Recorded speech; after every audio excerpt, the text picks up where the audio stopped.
morning, everyone. My name is Glenn Howard. I'm president of the Jamestown Foundation, and we're delighted that you're here today to join us in our discussion on the Battle for Libya. This is quite a very good timing for this. This is one of our very first webinars that we've started doing publicly, and want to thank everybody for joining us on Zoom. We have four excellent speakers here today, and as many of you know who follow Jamestown, the real strength of Jamestown is the insight and analysis provided some of the analysts that we have writing for us, over 500 analysts from 50 different countries of the world, and we're delighted that we have very good experts with us today. So the title of our discussion is The Battle for Libya, Russia and Turkey's Intervention, Haftar's Retreat, and the Prospects for Peace. And I really I think that the insights here today are going to be excellent. A lot of good questions are going to be asked, and certainly we encourage the audience to send us questions. We'll be trying to ask those to the participants and speakers as we go along, and we plan to have the event last for about an hour, possibly an hour and 15 minutes. If the questions and answers still go strong, we'll keep going. The first speaker that we're going to have today is Jalal Harshawi. Jalal is a research fellow at the Clingendale Institute in the Netherlands. He is a very, very common commentator, graduated from University of Paris, and has a master's degree in geopolitics. And Jalal has been a frequent commentator on Al-Jufrah and other channels. You may have seen him, and we're delighted that he's able to join us today to tap into his expertise. Our second speaker will be Dario Cristiani, who's a fellow at the Istituto Affari Internazionali at the German Marshall Fund. He's also a fellow there. And Dario, many of you may have already be familiar with the work of Dario, who is frequently writing for Jamestown and his hot issues. He's probably one of the best experts around on the geopolitics of the Eastern Med, and we're delighted that he's here with us and participating. Our third speaker will be Sergei Sukhankin, who's a fellow of the Jamestown Foundation. Sergei is just completed a major project for Jamestown. I encourage everyone to check it out on our website called War by Other Means, about Wagner mercenaries. That goes into the origins and evolution of Wagner mercenaries. And as many people have been following Wagner in Libya, it's certainly important to have his part of the discussion. But what Sergei will also be discussing the aspects of the Russian involvement in Libya, and try to share some of his perspectives on what's going on with Wagner. And our last speaker, well, actually is going to be the third speaker after Sergei, or prior to Sergei, will be Dr. Can Kashapoğlu, who is a director of the defense security programs at the Istanbul think tank known as İDAM, and he's a fellow with the German Research Institute, SWP. John has recently written in Terrorism Monitor a series of articles about Turkish drone warfare, expeditionary warfare of Turkey, and Turkey's basically changing defense posture and defense modernization in the Eastern Med. So we're delighted that we're going to have them. Again, the flow of the speakers today, again, the order will be, we'll have Jalal speaking first, followed by Dario, followed by Jean, and the last person sharing Russia's perspective will be Sergei. So I turn the floor over to you, Jalal. And Jalal, kind of give us a discussion about and share your perspectives on what's been going on the ground since the new offensive has occurred. We've had some recent developments in Cairo with the meetings last weekend, ongoing discussions. And kind of share with us your perspectives on what's happening with the GNA government and its push towards Sirte. Sirte is certainly in the news. I was wondering today before we had our event, if Sirte would fall before the end of the week, but it now appears that the battle for Sirte will be certainly maybe lasting longer than we thought. But kind of share your perspectives on this, and I'll give you about 15 minutes, and then we'll move to the second speaker. So, Jalal, it's our pleasure. Please. Thank you very much, Glenn, and thank you, Dario, for inviting me. I'm very honored to be part of this Jamestown Foundation event. Before I get to the question you just asked, I'd like to set a little bit of background here. What I've heard a lot this year is that the civil war in Libya is getting internationalized now. That is absolutely false. It was already internationalized by 2014. And not only that, but by the latter part of 2014, the same states, exactly the same states, were already interfering as the ones that you see in the headlines today. Um, that, you know, the grievances among Libyans and the actual players, this echo between international fault lines and Libyan to Libyan fault lines, all these things were already in place effectively 6 years ago. Um, Before I get to 2020, right before April 4th is an important date, obviously. It's when Field Marshal Haftar decided to launch this frontal assault, this frontal offensive into Tripoli last year. Before that, we were basically at the end of a 2-year period during which his principal argument, strength of political Islam, was actually diminishing consistently. Um, the context within which the assault was launched was rather quiet. It was relatively quiet. It was not perfect at all. There were a lot of grievances that were unresolved. But the principal argument of Marshal Haftar, the fight against political Islam, was already wobbly and shaky. Another date that's very important, September.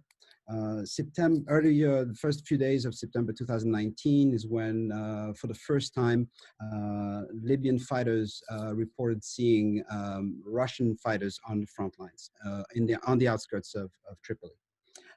And then you have another date, which is effectively November 27th of 2019, when Ankara and Tripoli signed two accords, two memorandum of understanding. One that had to do with a maritime accord that, in fact, the government of National Accord of Libya was resisting. It knew that it was going to alienate the European Union, Greece, Cyprus, and of course France, which was already on the side of Haftar, diplomatically at least. And that event is quite significant. It wasn't necessarily taken very seriously by the Europeans, but what began then was effectively the implementation of what obviously had been properly planned by Turkey from a technical perspective. Another date that I would like to mention is March 25th of 2020.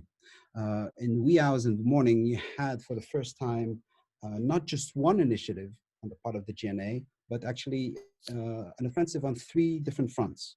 And that indicated that Turkey had done its homework in terms of not only moving a lot of equipment, of making sure that the Turkish drones were actually active in 2019, but it was a much smaller operation than what we've seen this year.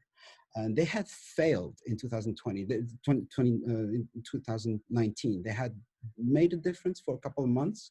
And then by October, they were not able to fly anymore because the Emirati drones were more powerful at the time and they were able to neutralize them. So this time you had a much more comprehensive apparatus. The Libyans were trained, the Syrian mercenaries that had been coming in by the number of roughly 6,000 to 7,000 had been also trained properly, integrated properly into the Libyan forces. And now all of a sudden you could see that you had pretty persistent, well-disciplined attacks that were conducted on multiple fronts simultaneously. They looked like a failure on that day, but they would not let up. And this is what leads us to a date that is not yet the fall of Watia. Watia is an airbase that's very significant. But before I get to that, there's an important date if you want to understand the politics, as you asked, Glenn. On April 27th, you had 2 TV addresses coming out of Eastern Libya. First, you had the Speaker of the House of Representatives, the parliament, a civilian institution in the East, on the side of Haftar. That president, Aguila Saleh, went on TV and basically proposed a rather conciliatory approach. You go back to diplomacy, speak to the enemy, find an arrangement, and not necessarily pursue war, because the military endeavor was not doing well by then. It was already clear. And a couple hours later, you had effectively Marshal Haftar appearing on TV and giving another speech, which went exactly the opposite way. He wanted more political power in eastern Libya. He said that ideally the parliament would submit to the army. And he also specifically announced the creation of a brand new civilian government in the east that would be more subservient to him. Something brand new that was going to be announced within a couple of days. That government never got formed. It was never revealed because not only Aguila Saleh was able to resist Haftar, but, and that's quite amazing, there was clearly and explicitly and unambiguously interference on the part of the Russians. And this time I'm not talking about the Russian mercenaries, but the Russian state. The day after the speech, Sergei Lavrov, the Minister of Foreign Affairs, in person, actually said that he disapproved of the speech given by Haftar. So that is absolutely interesting because, as I said, to this day, the government that was announced that day was never formed by Haftar, which means effectively that this force formed, consisting of not just the Aguila Saleh side of eastern Libya and of course the help of the Egyptians and the Russians, this kind of pressure was enough to make it impossible for Haftar to proceed. And this is interesting because even the politics, it's not just the military intervention that is internationalized, but also a basic political event was already tinted. And here I would like to kind of draw your attention on the distinction between those two schools of thought. What Aguila Saleh was saying was effectively that when a military event that wasn't, very sophisticated, it's not very, it shouldn't be controversial. And on the other side, you had effectively Haftar that wanted more. His army was killing more and more civilians. Knowingly, because those were operations conducted using unguided missiles. So by definition, they were going to kill civilians at a higher and higher rate. And then, so the war continued and the political controversy was never resolved.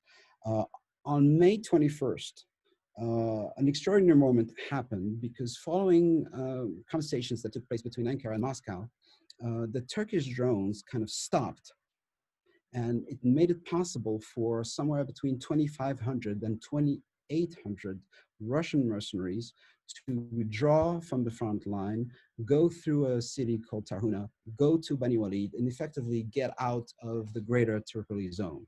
And that was a huge deliberate gift handed over by the Kremlin, not Wagner. It was the Russian state that decided that through the dialogue that we know exists on other topics as well between Turkey and Russia. And that leads me to another date, June 4th, which is the total collapse by force of the Libyan National Army, the so-called Libyan National Army, which is the army of Haftar, without Wagner, couldn't resist and got crushed. It wasn't a retreat, it was a defeat. And then immediately after that, we end up with the battlefield of Sirte. And Sirte, as well as Jufrah, those are basically, the Sirte is on the coast. It's right smack in the middle of the Libyan coast. And you could see that if it were to be taken by the government of national accord, the Tripoli government, then the Tripoli government could not realistically stop there. You would always have the temptation to go further. And right to the east of Sirte, a little bit further away, you have a very strategic area consisting in a series of oil terminals taken together, capable of exporting more than 600,000 barrels a day. And Jufrah is in the center of the country, and you could see that, you could understand why the Wagner force is concentrated there, because you could project power not only to the north and block a potential move by Tripoli to the east, but you could also project power to the southwest, and you would be able to play a role and influence events in the Fezzan. And the Fezzan, of course, contains not a lot of people, but a lot of oil. And what's interesting in this context is some very antagonistic, very, I would say, almost arrogant, but at least adversarial, I would say, comments by the Minister of the Interior, Fathi Bashagha of the GNA, that effectively said quite explicitly to the US media that he was going to make sure that neither Sirte nor Jufra were ever going to become a Russian base. So this is really a provocation in some regards. And you could question the value of saying something like this when obviously we were in the middle of a really conciliatory moment. It was a window of opportunity from a diplomatic perspective. And you had these very bitter comments from the GNA. And then you had, right after, similar comments from the president of Turkey, Erdogan, who said explicitly that he had every intention to make sure that the Tripoli government would grab the oil crescent. So instead of really exploiting the diplomatic moment that I was describing, you have very bombastic, provocative statements that showed that the Cairo proposal and the Cairo proposal at face value, it was effectively an initiative by the Egyptians supported by the Russians. You could still read it between the lines and realize that, of course, at face value, it requested some ridiculous things like demanding that the GNA would lay down their weapons.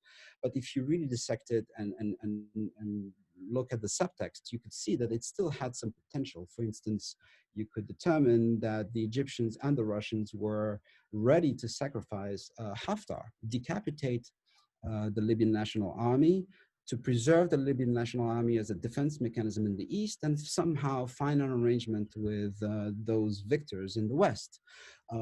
This is something that is still arguably better than conducting the conversation in the form of a battle. And what we're seeing now is effectively a greater and greater mobilization of the Russian mercenaries in Sirte. As you said earlier, Glenn, the battle is not a couple of days. It seems to be more complicated. Every time that goes by, you also see a greater mobilization on the part of the Libyan National Army in the east. That is now more in the good guys role, if you will, because it's defending its own turf, arguably from its own perspective, as opposed to conducting or continuing an attack. And the GNA looks more and more like the aggressor. And I do insist on the distinction here that is the following, which is the fact that the GNA, not only did they think that it was going to be able to take Sirte quickly, but it was going to take it easily with no violence. So you see the disconnect between reality and what is happening. So in many ways, you could determine that this window of diplomacy has ended, and it has ended not because of the people in the East, but more the Western faction. In terms of politics, you could see by mid-March, I mean, this is before everything, you could see the body language of some of the key politicians in Tripoli changing. You could see the effect of having this bubble of protection that Turkey represented, that Turkey was ensuring. And what I'm obviously describing here is more and more vivid expressions of political ambition. You could see that people are wondering who and how we could replace the current prime minister in Tripoli. You could also have plenty of opportunity to remember that Tripoli was deeply divided before the attack. I'm saying something quite basic here, but having this status of a besieged city created a false impression of harmony and solidarity between all the people on the side of GNA. Now that they have this sense of victory and protection, of course, you could imagine that the ambitions are more and more aggressive and bitter, and it will continue. Listen, Jalal, on that note, how far do you think the GNA and the Turks will go? Will they? Do you think, because while they're in Cairo having the discussions, they are simultaneously pursuing a military offensive against Sirte. So, do you think there's going to be a pause after, if they capture Sirte, then they go to the negotiating table? What do you think is the GNA's kind of goal here? What I would say is that whatever they say, and even what they think sincerely, doesn't matter, because the asymmetrical nature of the balance of power is so drastic. The what we have now in Western Libya is a mini military power of great effectiveness. And that sense of being stronger is ultimately going to translate into an attitude where just stopping at CERT is almost going to be impossible unless there's a better defense mechanism in the East. And the question now becomes, will Egypt going to, is Egypt going to pitch in? Or expect the Wagner mercenaries to do everything on their own? Is the UAE going to double down? The UAE has never stopped you. So my answer is that all the good intentions will never convince me that it's possible to magically just take CERT and then stop there. The temptation will always exist, and as long as the balance of power is so drastically and twisted and You lopsided. said something very interesting yesterday in our pre-conference discussion. You raised a very important point about how the Emiratis want to bleed Turkey. They want to they want to turn Libya into Turkey's quagmire, another Afghanistan, and there's we'll let some of the other panelists too kind of address that. But I think there was some skepticism about that. But they do seem very determined here to be this balancing role. And it does appear that Egypt's getting cold feet about intervening in Libya, that it's more rhetoric than it is actual projection of Egyptian military intervention, overtly, not covertly. Yeah, you're giving me a good opportunity to conclude with this distinction that I would really like to highlight, which is the difference between the attitude of Russia, the attitude of Egypt, and those to me are profoundly realistic states. One is obviously much more competent than the other, the Russians, but those are states that know how to distinguish ideology from geography and demography and military capability and balance of power. The other actor, and that's obviously the United Arab Emirates, is not in the business of realism. It's all about, not all, but greatly because of ideology.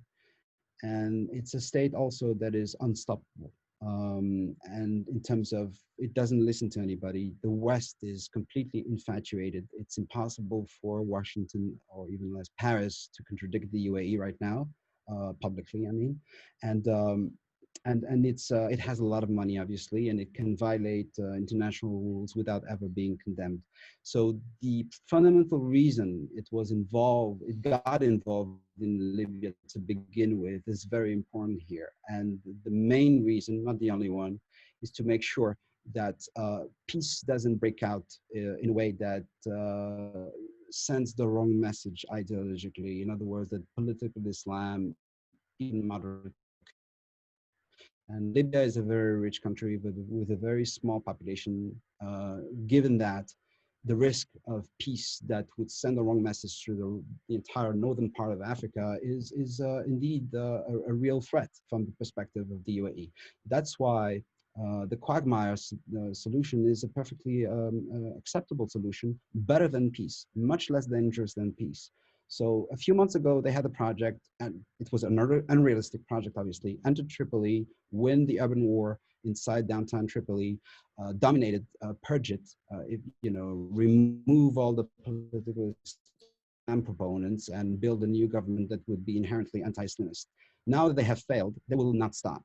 They will not stop on the ideological front in terms of propaganda, perception management, and so on and so forth, try to discredit whatever has emerged in Tripoli. And militarily, it will not stop. They have been pulling in pro-Assad Syrians as mercenaries through their very close collaboration with Wagner. They're not going to stop that either. Of course, they're on the back foot right now, but again, it doesn't matter. As long as peace doesn't break out, it's still better. It's still better than the other scenario. Okay, well, thank you very much for that perspective. We'll return in our question and answer session. I'd like to turn the floor over now to Dario Cristiani. And Dario will be talking and kind of sharing his perspectives about the great power involvement of Italy's perspective. And he will also talk about a little bit about France's role in the region and kind of share his geopolitical perspectives on the situation in Libya. Dario, the floor is yours. Well, Glenn, thank you for having me. It's very difficult to speak after Jalel because he's one of the best analysts in the field on Libya. So I will try to focus a bit more on the European presence or absence, depending on how you want to see it in Libya, which is the result, I would say, of a number of elements of factors that happen over the past few years, but it's also the result of a more broad, I would say, like a broader incapacity of the European Union of understanding the dynamics in the Mediterranean. 2020 marks 25 years since the launch of the Barcelona process, which we tend to forget, but it was like the attempt of the European Union of dealing with the problems emerging in the Mediterranean. Libya was not part of this picture. 1995, Gaddafi was still a problem to many, but there was the idea of trying to cope with the instability that was arising from the Mediterranean. Then there were like other factors like the easing, the diplomatic improvements in the Arab-Israeli conflict, and a need for Southern European countries to counterbalance the reunification of Germany. Then I would say that after the first 3-4 years, this kind of focus got a bit lost, and Europe shifted from a political approach to a more technically focused approach. Why I'm starting like this? Because it's like Europe lost the perception that the problems stemming from the Mediterranean, they were and they are political problems, and these political problems are becoming more and more military problems. We can see, and not only in Libya, that there is an ongoing militarization of the Mediterranean, and I would think that also the Syrian case is very indicative from this point of view. And instead, especially after the transformation of the Euro-Mediterranean Partnership in the Union for the Mediterranean and the increasing focus on technical cooperation of the European Neighborhood Partnership, this perception that politics matter in the Mediterranean got lost. Of course, then there is the problem of Europe as a military power or as a non-military power. Then in the case of Libya, I also think that Europe lost that kind of self-perception of being a normative power, because if we see the type of violations of, let me be clear on this, human rights violations are from both sides. We can see these days with the GNA taking over the cities that were under the control of Haftar allies in Western Libya, what's happening. Yet, the European Union never seriously intervened to condemn what was going on in Eastern Libya. We can discuss about how members of the parliament that were against Haftar were treated. We can discuss of people that were dislodged by their places in their houses in Benghazi, Derna, and so on and so forth. So there is this element, and then there is the element of inter-European rivalries. These inter-European rivalries, when they stopped? They stopped when Turkey started intervening properly. Because both France and Italy, to a certain extent Germany, they started being very worried about the Turkish capacity of making a difference in the Libyan context. And so we could see that before Berlin, there was this sort of European dualism with Italy on one side and France on the other, which I always stress that this kind of competition is not something that started in 2011. It's something that if we look at colonial history, we can find the roots of this competition at the end of the 19th century. France had always had an interest in Cyrenaica, and Italy, before becoming, at the time in which had colonial ambitions on Libya, was supporting the local groups against France. Then this kind of dynamic, of course, like I don't want to discuss the history of the Mediterranean from that point of view now because we don't have the time, but when France became very vocal in supporting the revolution after Gaddafi, in Italy, some politicians were saying this is the French attempt to take over our role in Libya.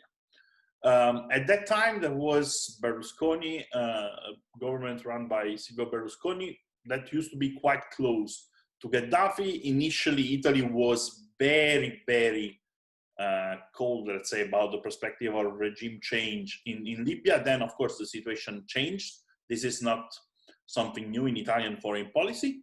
And I would say that from 2011 to 2018, Italy, despite all the problems, like we shouldn't forget that that was a period of a major economic crisis that turned also into a political crisis when Berlusconi's government was had to leave. The Italian foreign policy is suffering by a number of institutional constraints. Like, let's not forget the Article 11 of the Italian Constitution that put Italy in an uneasy situation when it comes to intervene with military capacities in a conflict. And of course, returning to what I said before about the militarization of the Mediterranean, this kind of context create a major political problem for Italy, and it's very difficult for Rome to strike a balance between its needs, but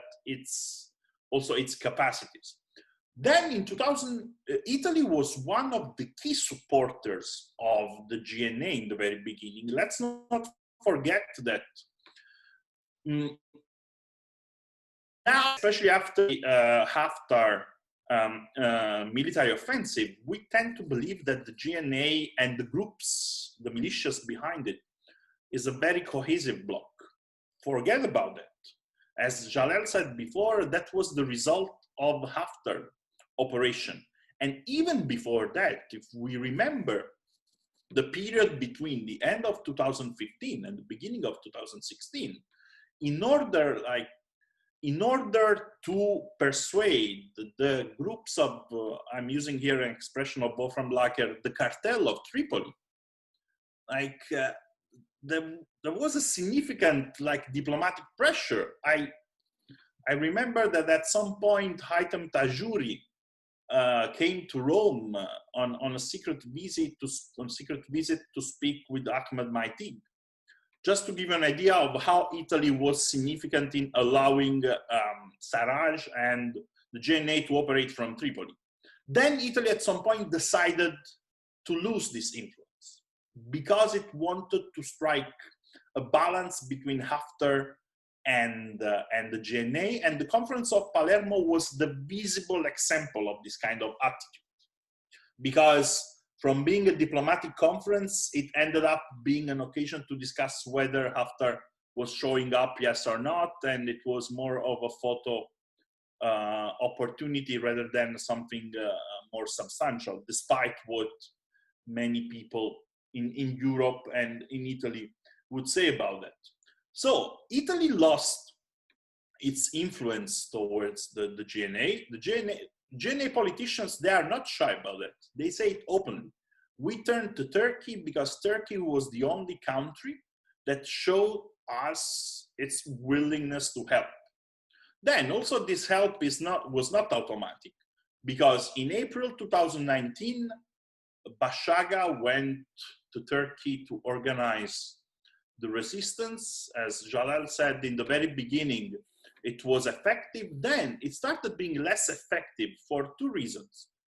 On the one hand, the better defense system and capacities from the Haftar side, but also because Turkey got a bit frustrated with Sarraj. I would say that between September and early October, there was some sort of de-escalation.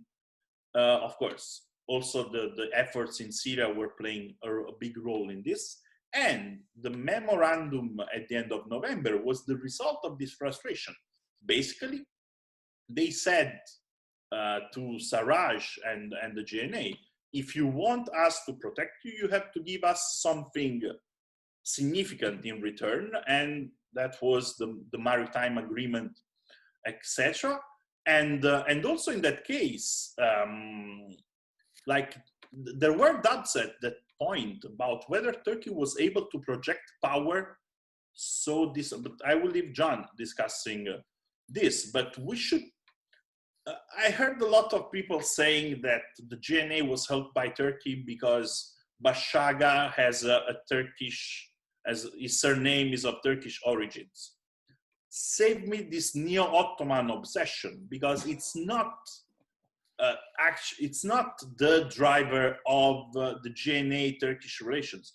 It's pure realpolitik. And to conclude, linking to something that Jalel said, there is now this battle for Sirte. We can see that in the GNA, the divisions are starting emerging. I would say Maitig on one side and Bashaga on the other. And here I'm talking about two Misratan players, about how to deal with the next phase. Now, the risk of a de facto partition is there. The point is that Turkey doesn't want this de facto partition to be a de jure partition, because it would destroy its plans in the Eastern Med to create problems to the emerging Egypt, Cyprus, Greece alliance. Then the point is, in order to avoid this de jure partition, they need to have as much control as possible, on oil resources. And the oil crescent in Libya is essential for this aim. And this is the reason why I would say that Russia would be willing to, I think,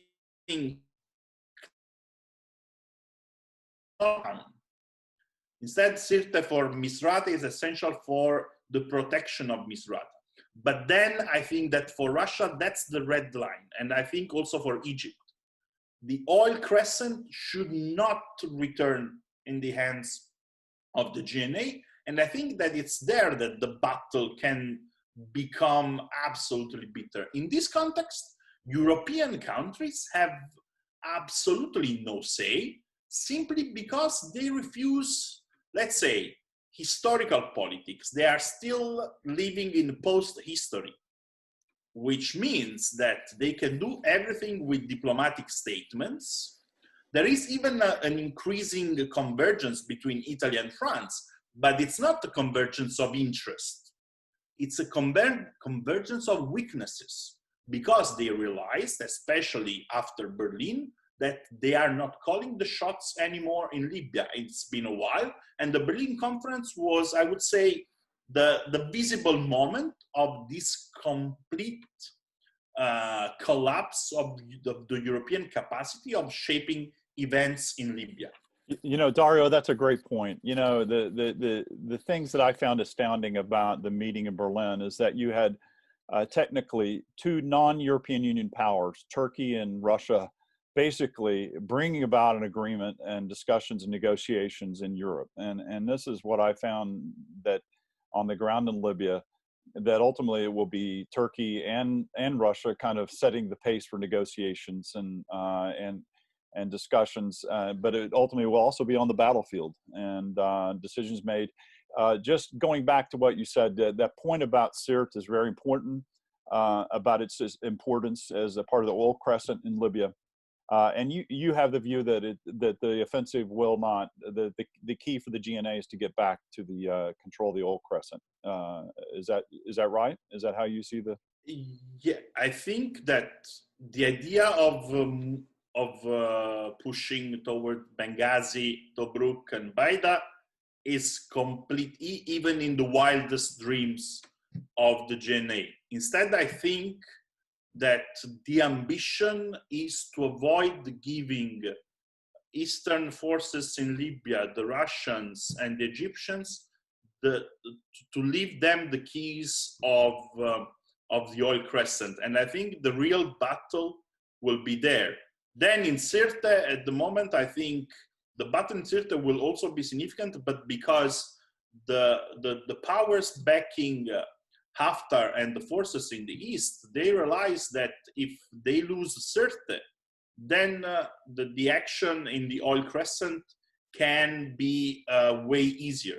Instead, if they give the GNA a hard time in conquering Sirte, if it was part of an agreement, I think it would have been way easier. Like if the GNA renounced to any ambition of controlling the oil crescent, I don't really think that the Russians, for sure, the Egyptians, maybe they still have cold feet about having Turkey as far as Sirte. But instead, and then we have to discuss here about the different views within the GNA, because the moment that Haftar as a threat is gone, we will see the emergence of new cleavages within the groups of militias that will support. Let's not forget that Salah Badi fought on the side of the GNA in this war, but just a few months before April 2019, he was the one fighting the groups behind the GNA. So there is also this element of militia politics, and then a lot of groups that were that decided to flip side and they started supporting Haftar. They are flipping side again at the moment. In that case, do the GNA, the question is, do they have the resources to keep everyone happy? We have already seen what's going on now with groups in the West that are still linked to Haftar, that are trying to shut down operation in major oil fields, but also pro-GNA militias that were trying to enter the area where there is the green stream that brings gas to Italy. That's the pipeline to Italy. Yeah.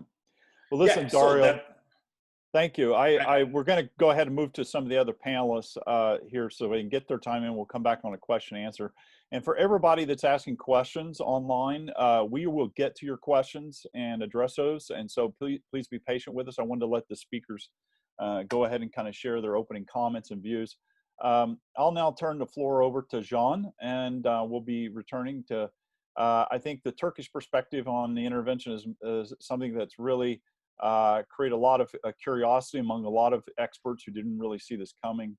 In fact, there was a Wall Street Journal article headline that said that Turks turned the tide of battle in Libya several weeks ago. And I think that, I don't think any analyst could have predicted 5 years ago or even 3 years ago that there would be a battle in Libya going on now where Turkey militarily, or certainly using its proxies, would be playing such a very large and expansive role, especially with its use of its military technology in Libya, which is really turning the tide of battle. So, Jean, please go ahead and share with us the Turkish perspective on where we've got, why do we reach this point, and kind of what Turkey is doing militarily in assisting the GNA government.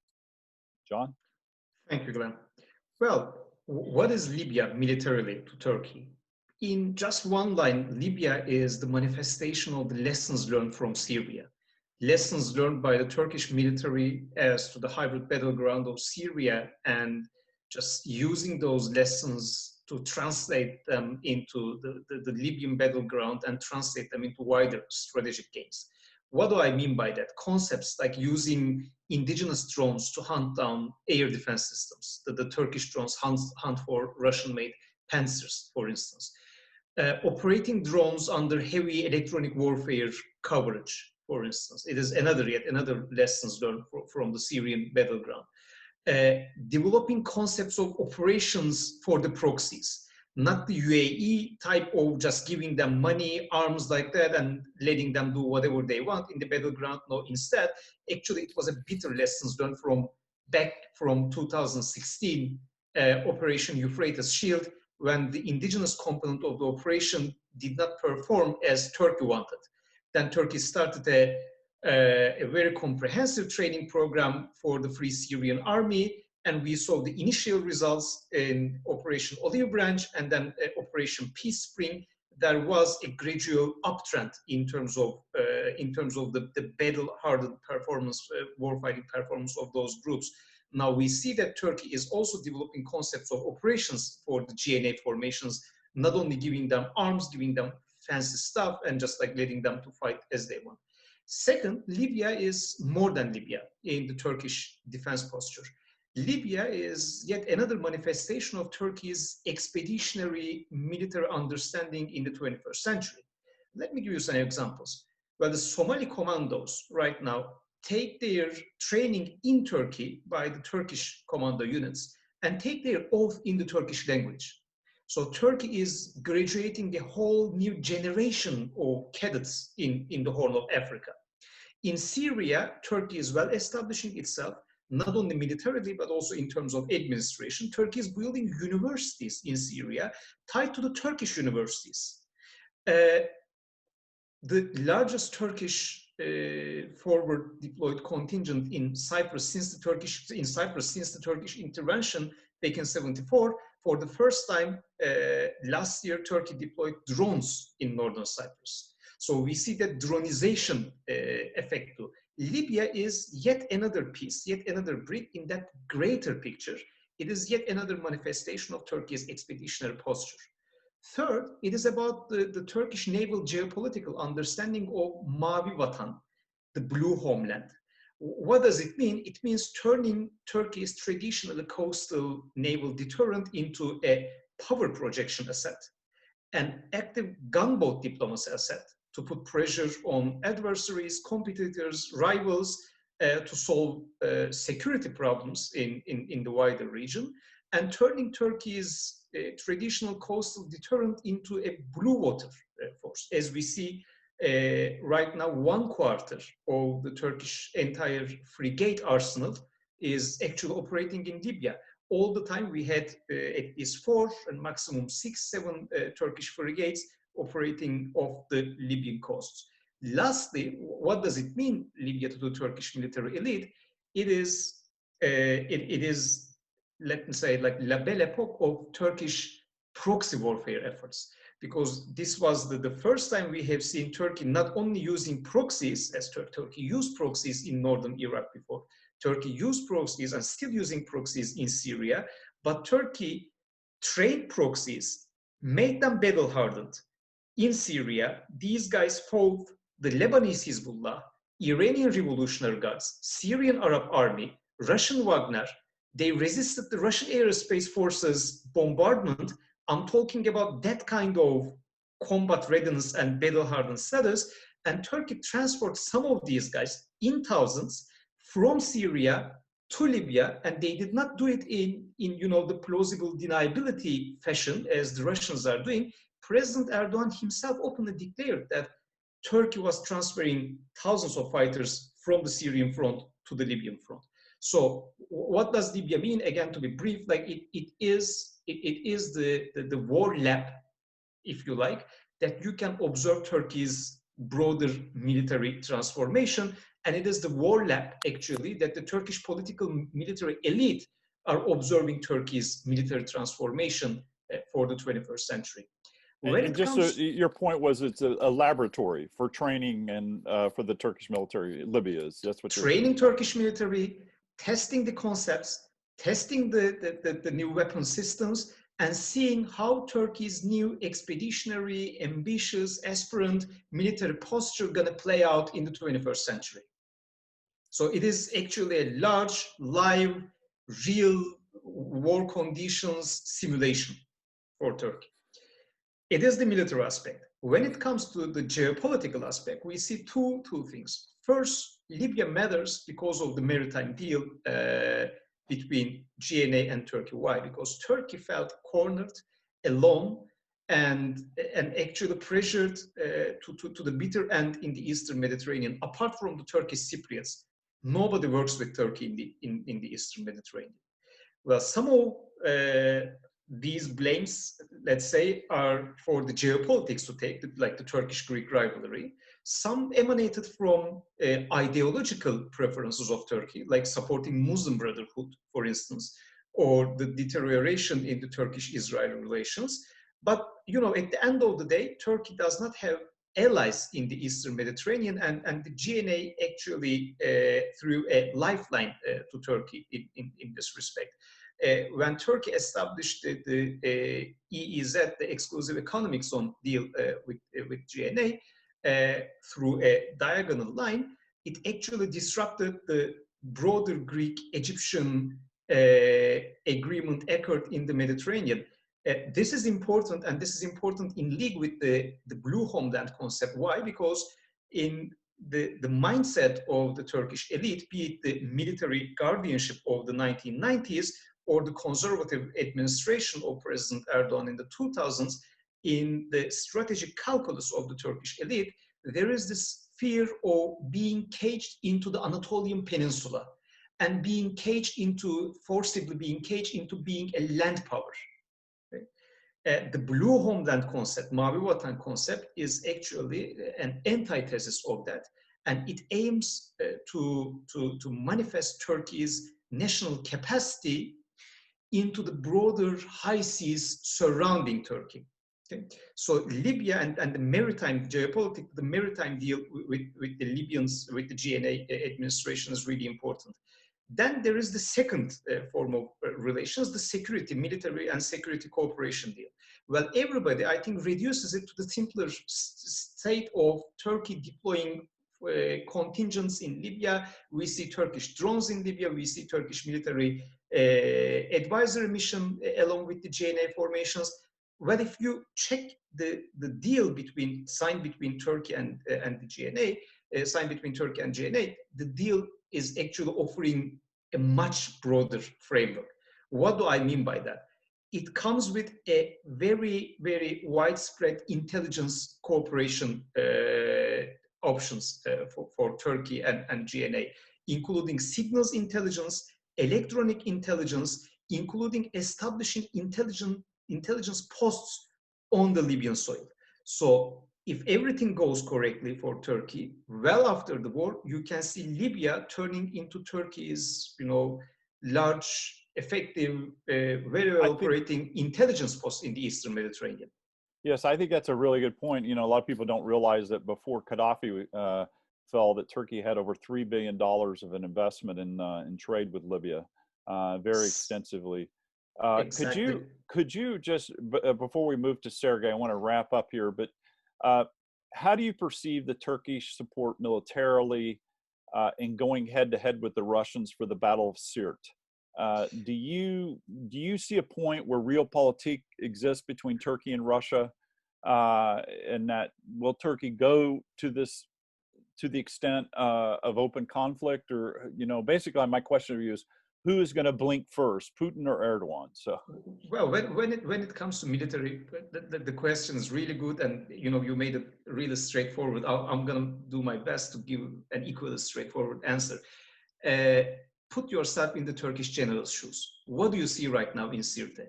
You see Haftar losing one after another.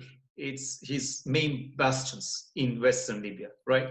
So you see a 75-year-old guy who granted himself the rank of marshal without one single successful combat record, with huge health problems, and losing one bastion after another in Western Libya and spending a lot of money and getting in return nothing. This will cause, from the eyes of the Turkish defense planning, this will cause inevitably huge problems in Haftar's chain of command, first. Secondly, when you look at Sirte topographically and geostrategically, it is not like the Nagorno-Karabakh line of contact that the Armenian forces hold the high ground in the mountainous terrain, and the offensive is really in a bad shape because of the geography. It is takeable, actually.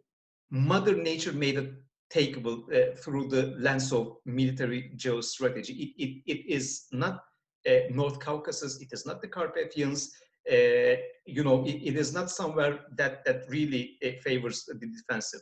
And the Turkish Navy has also been involved now with some of the operations. Turkish Navy is there. Turkish Military Advisory Mission boosted their efforts. We see every day a C-130 Hercule aircraft, cargo aircraft, very large cargo aircraft, flying from the Turkish mainland into Libya. And there is lastly the 5 days of war effect. You know, the famous movie goes after the Russian invasion of Georgia. It is about like gaining the momentum. The Turkish defense planners now feel that militarily they have the momentum. They are fighting against a 75-year-old marshal, self-granted rank marshal, who lost a lot and who is having huge problems in his chain of command and his international image. Yes, the Russians are there, but you know, you can hit what you find.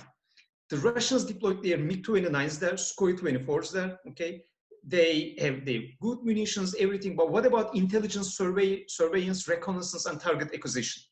Who is doing that on the ground for them? Actually, when you look at the Libyan battleground, you see it is a very complex hybrid battleground where the blue forces and red forces are really blurred. There are a lot of popping up targets, a lot of time-sensitive targets. You don't see many fixed formations. And who's going to spot the targets for the Russians on the ground? Who's going to coordinate between the Russians and the Libyan National Army and Haftar's forces? We should still keep in mind that in Syria, the Russians have the Arabic-speaking Red Army, Syrian Arab Army. In the Syrian Arab Air Force remained intact. The Syrian Arab Air Force intelligence remained intact. The Syrian Fourth Mechanized remained intact. Syrian Republican Guard remained intact. Most of these guys, the elite, I mean the military elite, are either Russian graduate or trained by the Soviet military advisory during the Cold War. In Libya, the Russians do not have that. So the bottom line is, I think Turkish defense planners, thinking like a Turkish general, they see the keyword of momentum. They see the keyword of momentum against an old, unsuccessful guy. Okay. Listen, thank you. I want to give the floor over now to, we're going to come back and question and answer, but we're going to move the floor over to Sergei Sukhankin and let him share some of his views. One of our questions that we had from the audience, Sergei, before you get started is about the role of Wagner in Sirte and what are you seeing of Russians on the ground in Sirte and how extensive will this involvement be? But go ahead, give us, share the view about Russia, Wagner, and what you see is shaping up inside of Libya. The floor is yours. Myself. Yes, okay. Thank you. This is my great pleasure to speak today, and I will start first with my main thesis, basically. So, as far as I understand the situation, is that Libya is not and basically has never been a strategic security concern to Russia, and Russia is not interested in an ultimate victory of either side, which means basically that preserving, keeping some sort of a balance answers to Russia's current objective in Libya. So basically this happens because of two main things. First of all, lessons of history. So if either, which go back to the Soviet period, so if either party gains a military victory in Libya, basically Russia could be either sidelined or marginalized, and this does not answer Russia's interest. And secondly, position of the Russia's Ministry of Defense, not just Vladimir Putin, but the Russian Ministry of Defense, which is keenly strategically interested in instability in both Syria, to some extent in Libya, to continue, because this means that the assignations, the amount of money that this ministry is receiving and the role that is playing will be high. So in this regard, Russia will continue using non-state actors, including quasi-private military companies, because let me make clear one thing: Russia does not have private military companies in the Western sense. This is a hybrid of private armies and mercenaries, shadow pillar sort of Russian policies in the Middle East. in parts of Europe and Ukraine, and Russia will not basically depart from it. My first point is basically I would like to give a very brief, very quick summary of Russia's intervention in Libya and the role of those non-state actors. So Africa is nicknamed in Western world as birthplace of private military companies. And for Russia, to some extent, it is Libya that played the role of birthplace of PMCs, as controversial as this might seem. In fact, Russian and Soviet mercenaries, non-state actors have been in Libya for decades, starting from the border wars that were waged by Gaddafi in the second half of the 80s, and the Soviet military advisors basically were engaged, were employed by Gaddafi and his regime. So they fought against Libya's neighbors. Today, what we can see is basically this old policy, old trend, but in a completely, totally new wrapping. And this is something that I will explain later on when I'm talking about Russia's plans in Libya and the role of mercenaries. So the preparatory stage for deployment of Russian mercenaries in Libya, basically it was launched in 2016, even before, when some Russia's private military companies, such as the RSB Group and other players, appeared in Libya with non-military tasks, non-military goals. But speaking about the Wagner Group and combat missions, three main dates, three main PWAs should be established. First of all, the year 2018, when basically the decision to deploy the Russian private military contractors was made. The second major milestone was 2019, when the Russian private military contractors and Wagner Group, specifically the Wagner Group, poured to Libya and to support the Operation Flood of Dignity. And the number of Russian private military contractors, it is debatable. Some say that it's about several hundred men. In the beginning, yes, probably that number was correct. Today, some observers from the ground, including those from the ground, saying that the overall number is close to 3,000 men, which I think is a bit high, but somewhat 1,500 is probably the most credible data, the most credible figure. And the third main milestone was basically May 2020, when at least, and again, there are different discourses, different information in this regard, at least 8 Russia's fighting jets were deployed through Syria in Libya. And despite these efforts brought somewhat mixed results. Well, first of all, the Russian mercenaries suffered some casualties on the outskirts of Tripoli. At least 35 to 50 men were killed, and that information was widely distributed both in Arabic sources and in Russian sources. There were evidences that yes, the Wagner Group suffered losses. Second controversial result is that, again, reportedly, Russian Wagner Group was redeployed to Jafra. And the third kind of element is that those fighting jets that were deployed in Libya, they have not taken part in any hostilities, although today, just in the morning, I heard one piece of news that some unidentified flying objects dealt a blow on the positions of the GNA.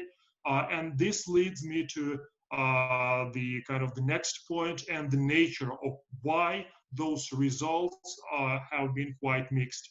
Well, this is my main argument here. We cannot assess the performance of Russian mercenaries, Russian Wagner Group, out of context. I think that the Wagner Group would have been and might be in the future much more effective in Libya if three conditions were to be met. Well, the first of all, GNA forces, they basically did very well primarily because of the military support that was offered by Turkey. In many ways, that was a game changer, and the Turkish drones, they actually incurred first main defeat on the Wagner forces on the outskirts of Libya. The second major condition is that when we usually talk about the Wagner group, we refer to Syria and Ukraine. But conditions in Syria and Ukraine were very different, and were very different from what we can see today in Libya. In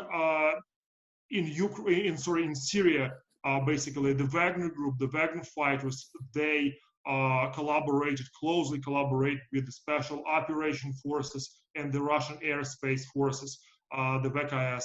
So in many ways, they acted to some extent as an auxiliary to the Russian, very high quality armed forces. In Libya, based on what I've read from some testimonies of Russian fighters coming from Libya, they are on their own. So they are in fact representing the muscle, the most powerful muscle of the LNA forces, whereas in Syria the situation was completely different. Same thing with Ukraine.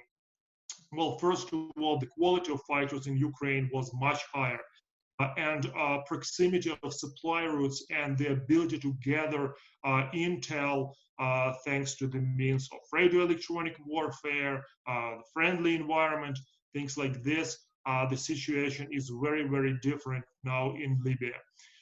And finally, the third element that needs to be indicated, I think that if Russia wanted the mercenaries to be more effective, Russia would have done more effort.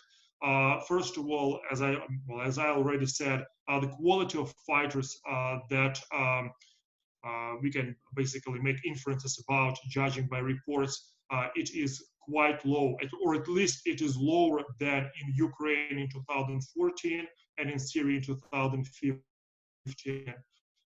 And the technical equipment is in many ways below the technological capabilities that Russia could provide its mercenaries with. And here is a pattern here, something that we saw in Syria starting from 2017, when the quality of fighters went down, the trainings, when the quality of training went down, and the quality of weaponry and equipment decreased, subsided, and in encounters with technologically superior players. So this said, I'm getting to my last point regarding Russian plans and pertinence of mercenaries to those plans. Well, first of all, let me make one point clear. Russia's employment of non-state actors now and what we used to see, what we saw during the Soviet time, it is very, very different. It is totally different in many ways. During the Soviet times, the Moscow tried to play the role sort of the first fiddle in Libya and acted unilaterally in many ways.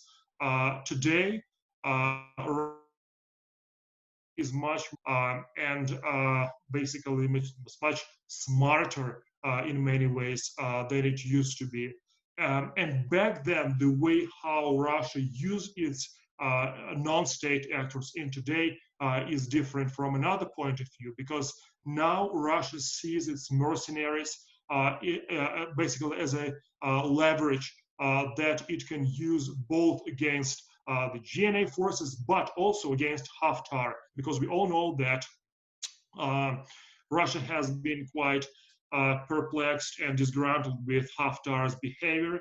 And what we've seen, what we have actually seen when the Wagner group was withdrawn from the front line, the LNA forces started basically losing the battle. And what is interesting here is that when they were withdrawn, the Russian mercenaries were being withdrawn from the battlefield, the Turkish forces and basically the Turkish proxies did not pursue the Wagner forces. So many observers, many commentators, both in Russia and in the West, in Arabic sources, they find it quite interesting, which might suggest actually that there is certain agreement, or at least something is going underway between Russia and Turkey. And Russia has been using its non-state actors, its mercenaries, as a leverage against Haftar. So this is point number one.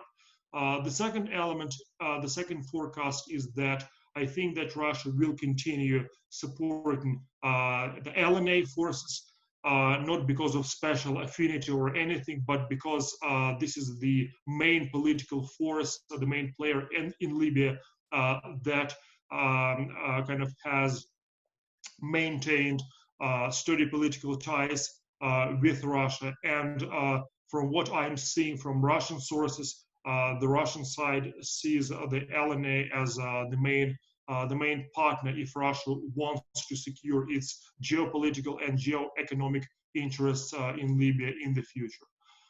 And the final point, the last element is that Russia is not withdrawing from Libya, at least not for now. Libya, as I said in the beginning, Libya is not and has never been the main strategic priority for Russia. But we have to go to understand why Russia is not moving from Libya. First, we need to go back to the year 2010, 2011, and look at writings of Russian military political conservative elites that saw this as a clear defeat of President, basically the Russian side of Russian political elites, and a matter of humiliation in many ways. So Russia is not leaving Libya, at least for this. On the other hand, Libya could become very important platform for negotiations with Turkey. What Russia is trying to do now, Russia is trying to sideline and marginalize other players. So what Russia sees now as its main counterpart with whom it might continue its dialogue is Turkey, basically. And for me, at least to me, two main questions are important. Where is this ceasefire line or a boundary where to which Russia will tolerate the advent of GNA forces? Is it Sirte and Jufrah, or something else? For now, it's unclear, but I think that this line, Sirte and Jufrah, are sort of a red line that Russia might not tolerate GNA forces crossing. And the second question, the second important question is the issue of Cyrenaica, because the majority of Libyan oil is basically placed in this region. And if the country is still fragmented, the issue of Cyrenaica will become a very important instrumental. Obviously, Russia is not interested in starting pumping up the Libyan oil because, as we can see, the situation on the global oil hydrocarbons market is not in Russia's favor. Its state budget breaks even at $42.5. And if Libyan oil will flow to European markets, Russia will be in very deep economic trouble. So this is basically the most important element here. Well, thank you, Sergey. We're going to dive in deeper to this now in the question and answer session. So I'd like, we'll go ahead and bring all the panelists online right now so everybody can kind of participate in this. We had one of the first questions we had today was from William Janis, and there was another question that followed by that from Douglas Carr, and Mr. Siegel asked a question too, is about the question about what is the role for the United States and NATO in our ability to establish a more stable relationship with Russia in this environment. I mean, is there room for a grand bargain in the region given the Eastern Mediterranean energy development? Does anybody see China's role in this? And what, more importantly, is kind of how do you see the U.S. interest in Libya What can the U.S. do that would make a difference? Should we do it? And John, there's a question for you about that you can answer, is the wider implications of Turkish policy here as a sign of a breakup of U.S. and NATO over this. So by Mr. Segal in London. So why don't we, you guys just kind of, what do you see as the wider U.S. role here in NATO? Or do you see any?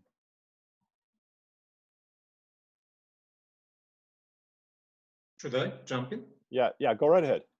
Everybody should be unmuted. Dario? Yeah. Well, first of all, like, can we just secure a great bargain with Russia in Libya? Well, it depends what the Russians would want in exchange. Because my biggest fear was Russia would use Syria, for instance, like Russia would use post-war reconstruction of Syria as a leverage to bargain about, for instance, Ukraine or Georgia. So creating little micro geopolitical situations in the secondary realm of geopolitical importance for Russia, say Syria, say Libya, and extending them as a bargaining chip to snatch up something in the former Soviet Union area, or the area that the Russians call area of privileged strategic interest. Can we secure a bargain with the Russians in Libya? Not sure about that. If there is an actor that Turkey can sit and talk diplomatically, definitely it is Russia, because as my colleague said, the United Arab Emirates is there to bleed Turkey, actually. The Russians want a diplomacy table, but for a grand bargain, I think we should take it with a pinch of salt. Secondly, can there be a role for NATO in Libya? I think yes, potentially. Why not? Because projecting stability to the south is one of the strategic priorities of NATO. Secondly, NATO has various training missions in Jordan, in Iraq, in a post-war situation. Why not? But when the conflict, the war is ongoing, I don't think so. But when the dust settles, I think there should be a role for NATO, especially as to the security sector reform in Libya. Okay. Dario, do you see any role for the U.S. in Libya? And once you say something, I'm going to go to Jalal and ask you, Jalal, to kind of share your points. Well, I struggle to see a direct role, in the sense that it seems to me that that Washington perceives Libya merely in terms of containing Russia, and the United States has allies on both sides, because let's not forget that the UAE and Egypt are very strong allies of the United States, and Turkey, despite some problems every now and then, it remains like a significant ally of the United States. So from this point of view, I think the support for Turkey would be in a sort of anti-Russian. It would be perceived as a potential counterbalance to the Russians. The Chinese are out of the pictures. That they have this. The thing is that China, for the type of development as a global power at the moment, it has a lot to say when it comes to economic investment. When it comes to meddling in a highly militarized situation, I can see it struggles a little bit. Then let's not forget that China is not very at ease with the concept of interference in openly in conflicts around the world, because despite the changes and a more assertive approach, it remains that sort of like a pure Westphalian power, let's say. So I think from this point of view, the United States forgot about Libya for a while. Then we should discuss about the differences between State Department, Pentagon, and the White House, which I think it's another element here. But then when it comes to Libya, the most important prism that in Washington DC they use to see the conflict is through the Russian involvement. If it's an occasion for Russia to become more powerful and to use the leverage there in other areas, as John said, Ukraine or Georgia, etc., etc., I think that is a potential. That's a driver for the United States. I think that the U.S. has always been late to the ball game in Libya. Since President Trump called Haftar, there's been kind of conflicting interests, maybe motivated by the UAE's influence over Washington. I don't know. In the U.S. National security strategy, they talked about great power conflict between China and Russia, but at the same time, right after that came out, they started decreasing the size of U.S. Africa Command and its footprint in Africa. And now you see the United States, Africa Command sending men to Tunisia. It seems like they're trying to keep an eye on this, the situation there in Libya. And now I think with Trump's call to the Siraj last week, a couple of weeks ago, and the conversations are going now, I think the U.S. is kind of fully on board with the GNA government and no longer straddling the fence. But again, we're kind of late to the ball game here. And that's the part that we may just be bystanders in all this and watch Russia and Turkey go head to head over the conflict. But I would say that there was a report in the Aviationist yesterday about that mentioned that U.S. C-17s have been conducting flights to Mityagha Airport, and they were flying onwards to Ankara after that. So there's some indications that maybe the United States is helping to resupply Turkey. That's what I would read on this. I don't know. So Jalal, can you what do you think? Is there a U.S. role on this? And then and answer. There's a question about the tribes of Libya. Where are they in all this? So, floor is yours. Yeah, I mean, I think there's a real problem with the U.S. reasoning. You could see the reaction since those warplanes popped up on Jufrah airbase on the 21st of May. The reaction has been on the part of both the Department of State and the Pentagon has been like deep enthusiasm for the Turkish endeavor in Western Libya, and that implies that Turkey and Russia are enemies, which is, I think, the wrong assumption, because the moment of coordination that Sergei mentioned is a real one. It's, if you have the Turkish drones that stop and forces on the ground that stop and allow this deliberate, very overt withdrawal, it means that obviously those states work together. And we've had the same evidence when it comes to energy, when it comes to Syria, and the list is very long. So this assumption that Turkey and Russia are enemies or opposites is incorrect. And even if it were true, what do you do about Eastern Libya? So fine, you found the solution of Turkey, but Turkey is unlikely to take over the entire country. And what do you have in the East? You have Egypt that works very closely with Russia, and it's supposed to be a US ally. And what do you have? What else do you have? You have the UAE, which is even closer to Russia. So there's a conundrum here. And we should keep in mind the long-term picture. The long-term picture is that the US has been withdrawing. Of course, it has been slow. Of course, it has been ambivalent, and it hasn't been a straight line, but the tendency is going to continue. So, you could get excited because a plane was installed, or because maybe tomorrow an S-300 air defense system is going to be installed by the Russians. And but in to Libya, me, there's still it's no going to be installed in structural Libya. solution. Yeah, I mean, it's been requested that it might happen, and it would be considered a red line by the Pentagon. And of course, I'm sure that if it were to happen, it would create a moment of panic. But structurally, over the next 10 to 15 years, I see no role for the U.S. because the U.S. is just too busy leaving town, exiting the area. So as long as that's the trend, and by the way, I think that the Libya crisis is a direct symptom to that phenomenon. It's directly linked to the aloof attitude of the US since 2011. Regarding the tribes, is that the other question? Yeah, that was the other question about what is the role of the tribes here? Well, first of all, the tribes are important, but when you see analysis that attaches a huge amount of importance to the tribes, you could raise a red flag. It means that it's pushing either a Gaddafist agenda or a pro-Haftar agenda. exaggerating that kind of political commentary, saying that the tribes are those beautiful, harmonious blocks that always are happy and agreeing amongst within each structure. That is a way of effectively saying that the democratic experiment should not exist in Libya. So we have to be very careful with exaggerations here.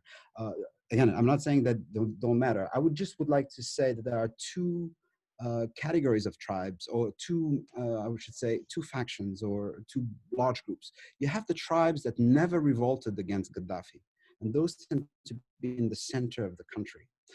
They have been in favor of the offensive since April, but they don't like Haftar as a person necessarily. What they have been married to over the last 14 months has been the project of trying to get into Tripoli and get to the wealth and get to the power.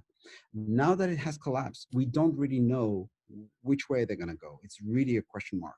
And then you have the tribes of northern Barqa, or Cyrenaica, I should say in English. Cyrenaica, those tribes actually revolted quite swiftly against Gaddafi in February, and they have retained that kind of sentiment. They just happen to be anti-Islamist. And you could see the value of Russia cultivating and flattering and entertaining this leader that has been under the spotlight since April. I mean, he was not that important before that. Everybody knew he existed, but he wasn't in a position to contradict Marshal Haftar until this kind of a triangle emerged between Egypt, Russia, and himself, Aguila Salah. And one source of usefulness when it comes to giving him importance is the fact that he represents this other category of tribes, the ones in the east. And again, they view themselves as revolutionaries, not Gaddafists. And ideally for Russia, and Egypt, again, agrees with this, is to find this happy medium of mixing keeping the loyalty of those northern eastern Libyan tribes, and at the same time relying more and more on former officials and technocrats from the Gaddafi era, people that never revolted against Muammar Gaddafi. That's the dream of Russia, and Egypt agrees with this. Give much less political power to Haftar, keep him maybe as a figurehead, and go with a collegial kind of leadership where no superstar or diva exists again. They never want to be dependent on the whims of just one person, the way it happened in 2019, because it has been obviously a catastrophe. Can you talk about the role by Aguila Saleh, the president of the Libyan House of Representatives? There's been increasing discussion that the Russians may abandon Haftar and may pivot to him, because we have a question from Michael Ryan, a senior fellow at Jamestown, who was asking about whether Haftar will actually leave Cairo or not, and he's asking about whether Russia will try to reproduce its role in Libya with someone else. So certainly there's been speculation that Aguila Saleh may emerge as an alternative figure in Libya. Do you agree with that notion?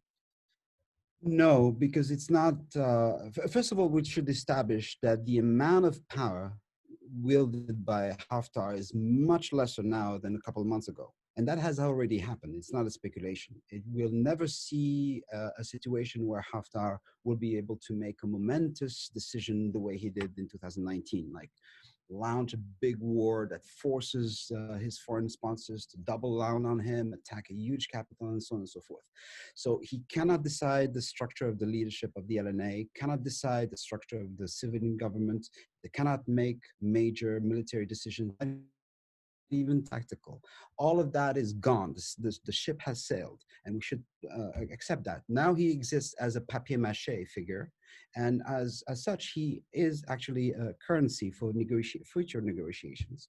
And discussing whether he's in Cairo or in Caracas or in Narajma or in Benghazi is completely irrelevant, because the decisions are not in his hands anymore. This is already a different dynamic. It's not about replacing him, because replacing him means that you go from being dependent on one dude to being dependent on another dude. And that's absolutely out of the question. The dynamic that has been emerging based on some clues and indications on what might be built now is, as I said earlier, more collegial. You know, maybe have an intelligence specialist take care of intelligence, maybe get a real politician or multiple politicians take care of political life, get you know, and so on and so forth, and kind of dilute things and do it very gradually. There's no necessarily a big rush. I mean, the big dramatic things have already happened. From Haftar's perspective, he has received multiple major stabs in the back from Russia. You have the withdrawal decided by the Kremlin of 2,500. And the number I say is from multiple testimonies, because the transfer happened in broad daylight. So a lot of Libyans, not necessarily on the side of the GNA, got the chance to count the number of blonde Christians that were busy killing Libyans just a few days earlier. So this is not speculation again. So this was a stab in the back, boosting Aguilar Salah, preventing him from doing his coup 2 months ago was another stab in the back. And it was always coming from Russia, not from the UAE. The UAE would never touch Haftar because they never want to admit that they're wrong. Thank you. Listen, Jean wanted to, we're going to turn it back to Jean, and he wanted to intervene and answer a question about Turkey and NATO. And Jean, you want to say something? Two quick points. First, as to NATO, yes,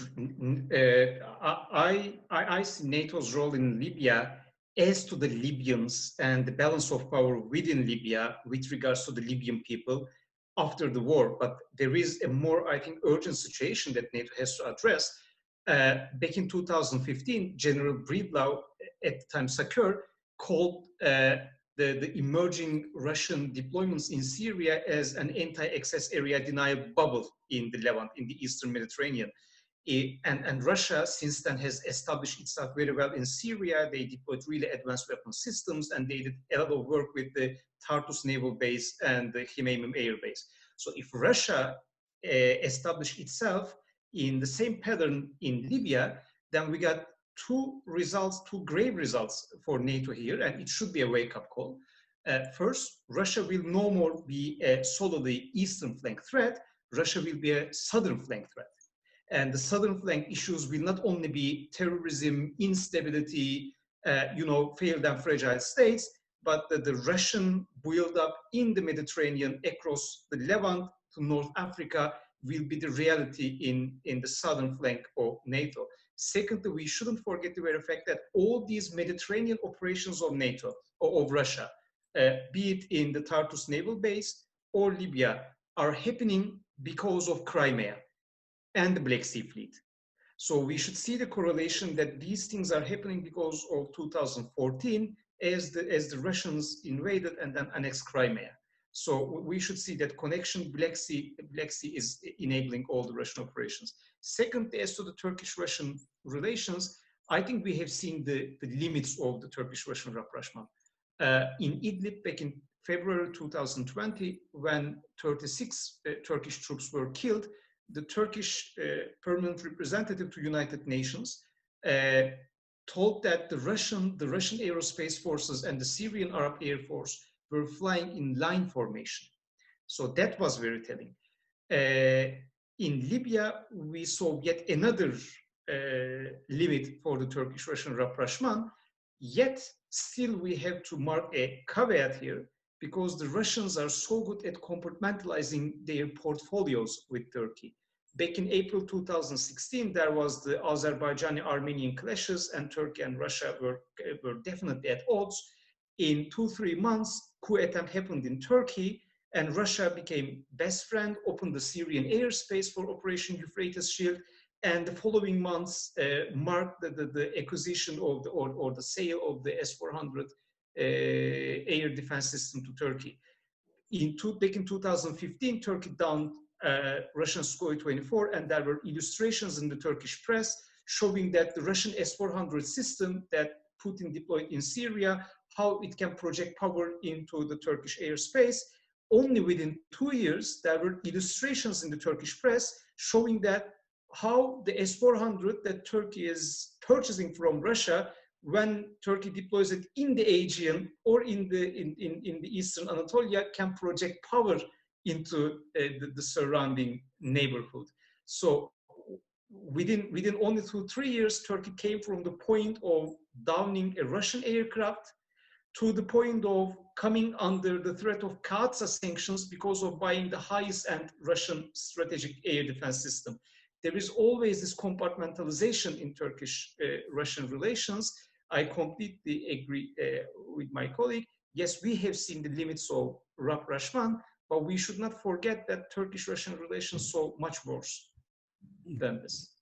Well, I think the common view is that that Putin will not push in Libya to the point of breaking relations with Turkey, and I think Turkey has demonstrated that Libya is within its core national security interests, as the exclusive economic zone agreement that it signed with Libya show a commonality of interests, and then many people kind of underestimated how important this is to Turkey, and so there's a question from Daniel Katz that while I have you here, Jean, it's also directed to Sergey, but it's actually a question about Daniel Katz is asking about what role or effect are the Emirati drones having in the recent fighting, if any?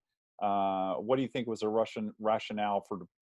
And a question for Sergey is what do you think, Sergey, was the Russian rationale for deploying the fighter jets, and how do you think they will use those?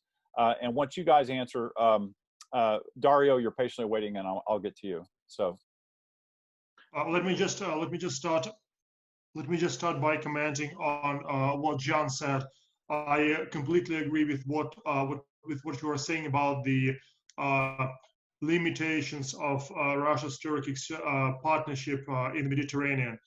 Just one thing, I think that Russian military political leadership might be afraid of overextending its forces and whereby committing the same mistake as was done by the Soviet Union. Because when you're referring to extending or projecting Russia's power to, I can't recall the exact geographic kind of projection, but overextension of forces is one of those mistakes that if you read Russian, even conservative thinkers, you'll see that this is one of the main elements that Russians are afraid of. That is why in many ways, when Russia was offered by Sudan, twice by the way, to open up a naval military base basically in the Red Sea, the Russian military command, they did not react in any way to this. So they said, yeah, we'll talk about this, but there was no reaction. Same thing with the Central African Republic. Russia was basically, there was a hint coming from the local leadership that Russia is welcome to open up a military base, but no steps ensued from the Russian side. So from this point, I think that Russia actually, two main concepts emerge that are promoted by the Russian side is flexibility and asymmetricity.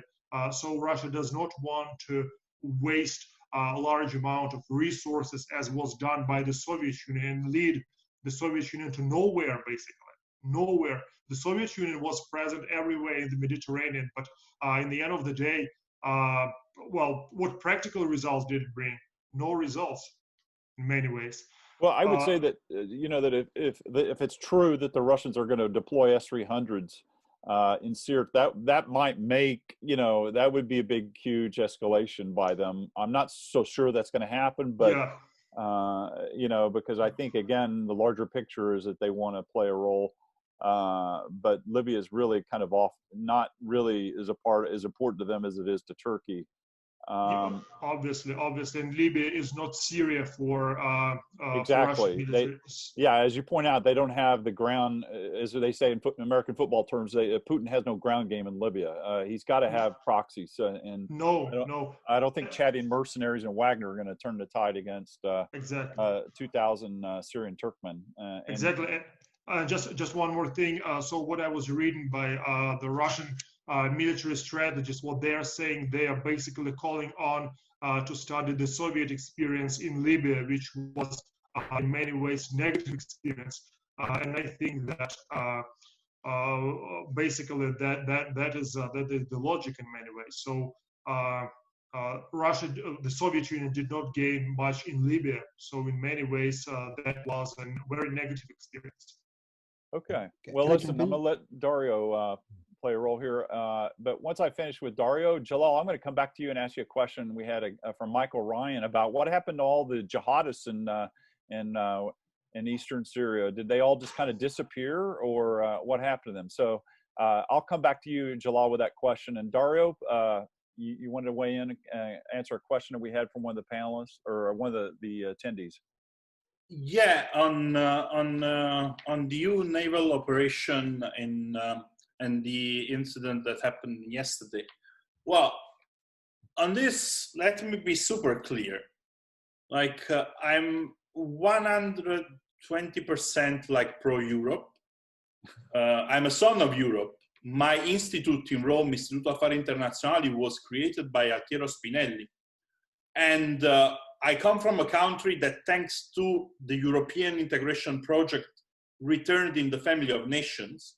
So, and I wrote my PhD thesis on the European Union. So that being said, there is a problem with Europe as a geopolitical actor.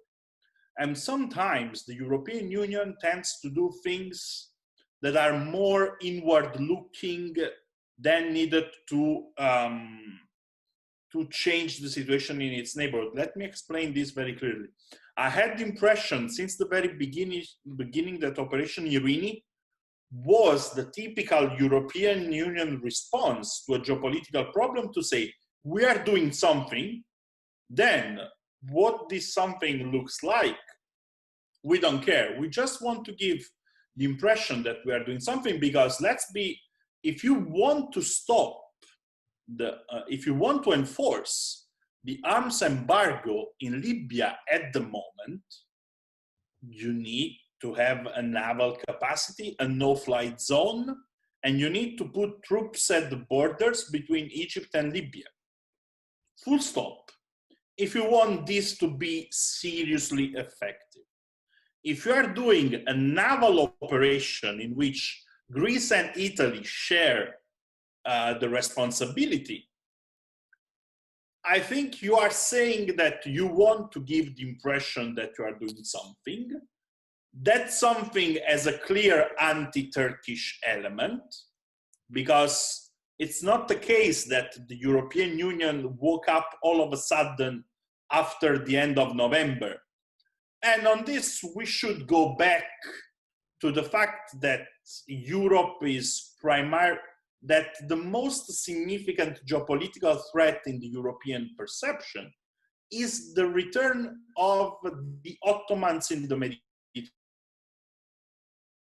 We can of Vienna, we can discuss the obsession of the Italians linked to the War of Otranto. There are many historical events that we can discuss, that we can refer to this. And then there is the issue, I would say, that the European Union, especially after Cyprus joined, had a clear anti-Turkish bias, I would say. So the incident yesterday, I read that as Turkey trying to show that the EU does not have the capacity of doing anything against its presence in the Mediterranean. We might like it or not, the Turkish presence in Western Libya will have a direct impact on the Italian influence in Libya. And I keep stressing that we are in front of an historical development here, because it's the end of the environment in the Western Mediterranean in which Turkey was not part of the picture. For those who like history, I'm referring to the Treaty of Auchy when that ended the Ottoman-Italian war on Libya, something like 100 years ago or more. So on that, I think Irini doesn't really have the ambition of stopping the inflows of weapons to Libya, had this need to show that Europeans were doing something. Then whether this something was effective or not, that's a problem that Europe has had with its corporate foreign policy. I mean, the foreign policy of the European Union as an actor itself for the past 30 years since the Union was established Thank you. That's a great point. And I think we'll turn now back to Jalal to ask you the question about what happened to jihadists. All these people The were in Syrian Syria, ones. you know. Yeah. Well, no, there were, Oh, you know, I think in Sirte there were that was very much a oh, bastion of Salafism, 2016. and Yeah, yeah, that was Daesh in 2016, right? yeah, Is that right, okay? right. Well, first of all, there were back in 2015, 2016, there were a bunch of estimates being pushed by some entities, including the Pentagon itself, saying it was like up to 5,000 to 6,000. Those numbers were inflated. It was more a way of encouraging a greater U.S. role. The actual numbers was more like 3,000, probably 1,000 or 1,500 were killed.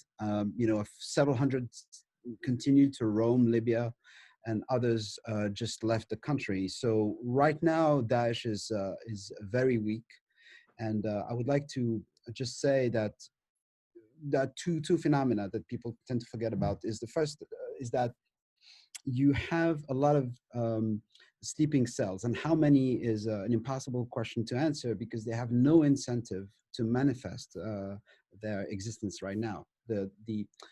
Typically the environment that we have right now is so polarized. The Libyans are so busy with their actual civil war.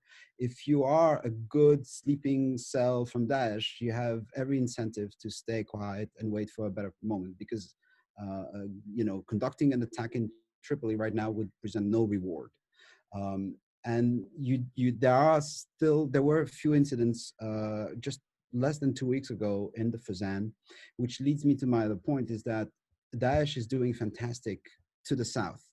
And what we could see, so what I mean is that Are if you you're referring to roaming Jizan? You're referring to Jizan? Is that what you mean? The South? the Sahel in general, yeah. Yeah. And so if you happen to be roaming Libya, you have every reason to kind of go where it's going strong, where your group is going strong, and potentially make a comeback from the south into Libya. There's no reason to go crazy in the Fezzan right now. Although of course the presence still exists. It's probably 100, 200 people maximum across the entire country.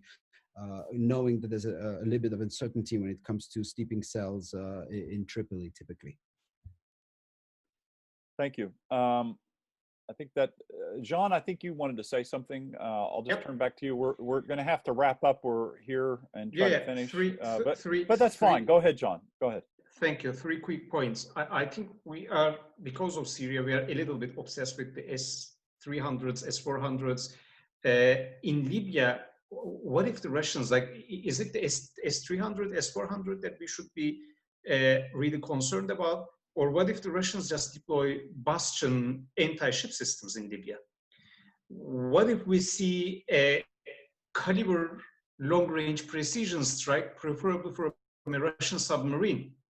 Or what if, as they did in Syria, what if they want to transfer like some Tochka ballistic missiles, tactical ballistic missiles, or TOS-1A thermobaric weapon systems to Haftar's forces? I think we should be a little bit, more creative, flexible in finding or pinpointing the right troublesome Russian weapon system in a case-by-case fashion. But doesn't that depend on the cost? I mean, whether the UAE is actually going to fund all of this? I mean, I see Russian involvement kind of restricted financially to what the UAE is. Absolutely. With 6 Turkish frigates deployed off the Libyan coast, I think the Emiratis would be really willing to just like sponsor bastion anti-ship missiles transfer to Haftar's forces. Just capitalizing on what Jalal said as to the Emirati standpoint there, to turn Libya into a quagmire, to bleed not only Turkey, but particularly the Erdogan administration.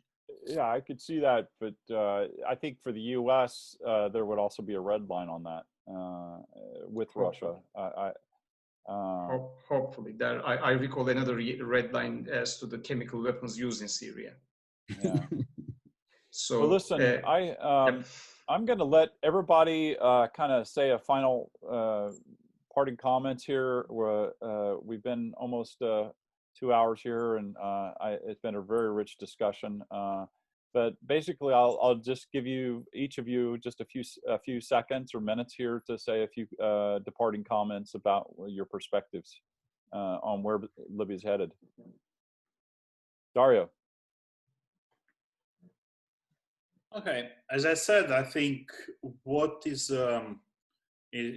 important to monitor looking forward is the battle for the oil crescent and Sirte. I think the way in which this dynamic will unfold will tell us the type of arrangement that will be reached. And to connect to something that people attending said, I'm afraid that the Libyan agency in this context is way more limited than it used to be before 2014. Like there was the window of opportunity between 2011 and 2012 with the elections in July. That window of opportunity got lost. And since 2014, we saw that external powers became more and more significant in shaping the dynamics on the ground. Jalal. Yeah, I would like to just maybe insist on the importance of the time unit that you use when you analyze Libya, because sometimes you get emotional and the battle looks spectacular and you think that everything has to be resolved by next Thursday. Russia, for instance, as a state, was against the offensive. That's very important. It was against the offensive of April 4th, 2019, and still it ended up allowing Wagner to assist it. This seems contradictory, but when you choose the proper time unit, and that is basically to confirm what Sergei said, you know, like they're taking their time, they don't want to rush, they don't want to overstretch. And if you just, instead of using a time unit of 1 week, you use a time unit of 5 years, all of a sudden things start making sense. And some of the questions had to do with China. Same thing. If you use a time unit of 10 years, then you will start being in a position to actually understand China. And you also realize by the same token that the UAE could go crazy for another several years, and we're not sure at all that it will still be in the picture 10 years from now. So I just would like to insist on the importance of the time unit you use when you analyze stuff. Yes, time is everything. John. Well, 3 things. I completely agree with Dario. One analytical guidance point would be the battle for the oil crescent and how it's going to play out. Secondly, again, I'm going to stress on the resiliency of Haftar's chain of command. He is not General Ali Abdullah Ayyub of Syria. He is not General Mahir al-Assad of Syria. He is not even General Suhail Hassan of Syria. This is really important. If the chain of command really breaks, then there will be an inevitable, breakdown of things. There might be the inevitable breakdown of things. Last point, let's just like wrap it up with something exotic for the audience maybe. If the conflict prolongs, there is a new Turkish weapon system coming, Akıncı. It will be a high-end, drone, high-end unmanned aerial system that's going to fly, I think, in the Libyan skies for its combat debut. Just to give an idea, the Bayraktar TB2 that changed the balance of power has a payload of 55 kilograms. Yes. This new beast will have 1.5 tons. Yeah, that's a heavy bomber. It is. Yeah. Well, I think you're spot on, and I think when we have round 2 of the Battle for Libya in a couple of weeks, I think we'll be revisiting this issue about, and could be a separate panel actually on Turkish drone warfare. Sergei, do you want to weigh in? Yes, just 3 things that I wanted to underscore. First of all, I do not think that Russia and Turkey will militarily collide in Libya, because as I said, as I stressed, Libya has very different significance for Russia than Syria. The second point, I think that Russian mercenaries will still be present in Libya if military confrontation between the 2 blocs continues. Moreover, I think that Russia might try to test some of its new types of weaponry, including the killer drones, for example, on the battlefield. And the third element, I think this may sound completely outlandish now, but maybe in just 2 or 3 years, this might materialize in a way, in some way. We might expect arrival of Chinese companies, of course, not the Chinese private military companies or private security companies, but judging based on what we can see today in Syria, where China is trying to somehow at least tackle the ground, there is very real chance that something like this might happen in Libya. But for this to happen, the conflict obviously needs to calm down, and Russia is not interested in strategic stability in Libya because it might be sidelined, I think. But this is just my opinion. Well, thank you. I think that's a very good point, and I think a lot of people don't take into consideration that once with Libyan oil off the market and unable to export, it does benefit Russia as it helps increase the price of oil. So there's a certain element of that involved because of the geopolitics of energy, actually. So, but listen, I would like to thank everybody for participating today. Thank for all the questions, wonderful questions we had. We have already had a lot of great feedback from people that have been watching the presentation. They've called it outstanding analysis and discussion from Mr. Segal. So we really thank everybody and hope to see you again. And we'll be posting this on our YouTube channel after it's over. Thank you very much for participating, everyone. Bye-bye. Thank you very much. Thank you.